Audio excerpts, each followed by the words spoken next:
وجب حمد الخالق الرحمن على عبادي مدى الأزمان.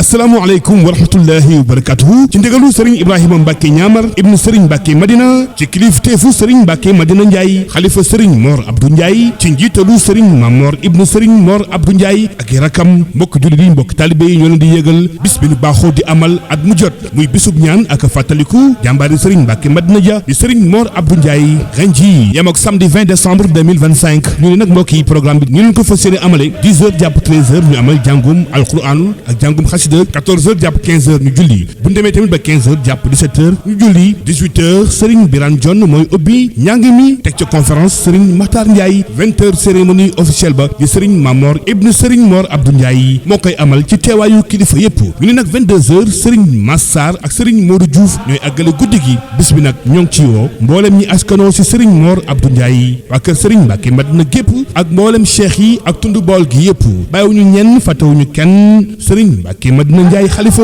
Serigne Mor Abdou Ndiaye yàlla na fi yàgg lool ak mboolem njaboot gi